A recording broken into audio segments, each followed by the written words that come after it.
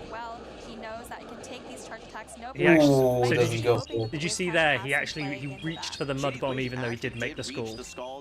But this is fine because Shady can come in with a Vig now if he wants to, or he can come back in with the Scum. It actually doesn't matter.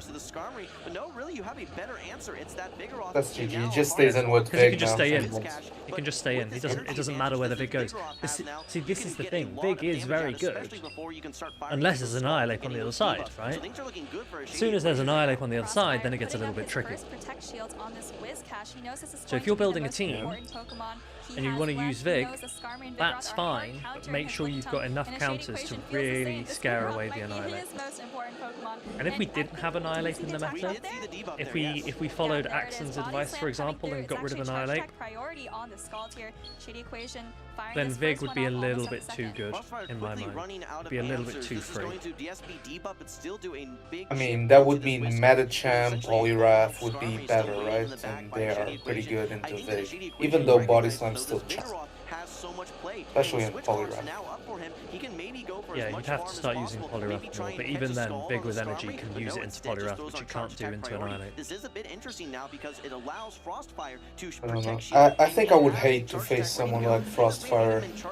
I don't think his game style makes a lot of sense. I would hate to play against that.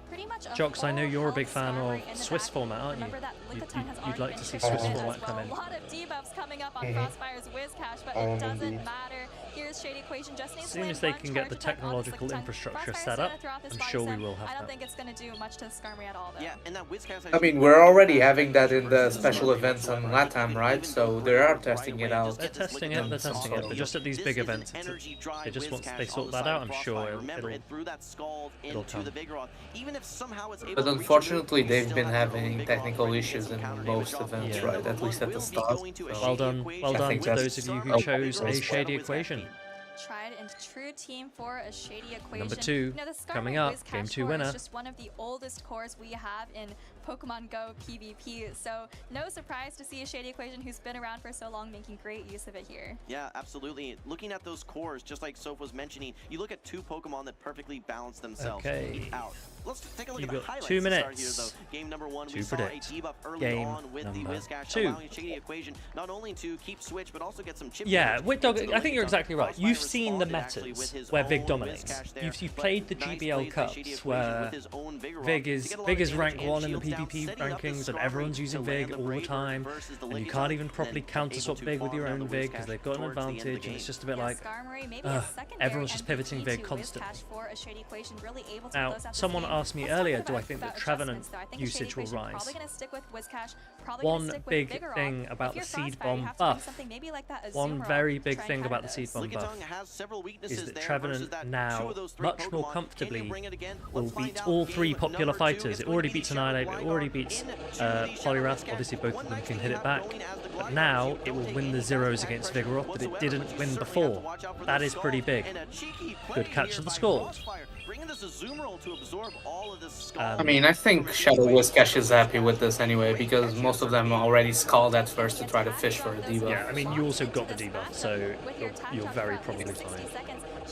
That's the main problem of catching Scalds in this meta, because sometimes it's not worth it.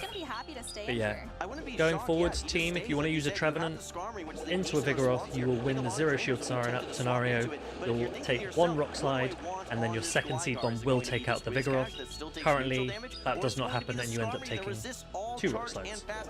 I think it's a very disciplined play by a Shady Equation, opting to just stay in here, and I love that he's able to get to this Mud Bomb now. I think Shady is even happier because now he's gonna get to a line. Wow, into the Gligar. 99 energy on that Azumarill has gone. And he still has a lot of health. Remember, the Gligar did leave Gone. with some energy, so And might be able to what's neutralize Frostfire the gonna rest do of this versus Wizcash. Skarmory? But a Shady Equation Anyone got an has to be idea? very comfortable. Even if this Wizcash goes down, he knows he has the hardest answer in the books for the Gligar. The only thing that this Wizcash could potentially still answer on the team of Frostfire would be a Charge Bug. You know that you have I'll be honest, kind of disappointed about the play from Frostfire in this specific matchup. Guess what? It's the Vigoroth. This is going to be the hardest possible answer. Maybe being tired is also a factor this long into the day of competition. I don't think it was a. I think I saw Frostfire I don't think it was a good team. concede this game. He knows this Lickitung can't do anything versus The team of 3 or the team of 6? Well, he led a Gligar with a Licky in the back versus Skarmory team.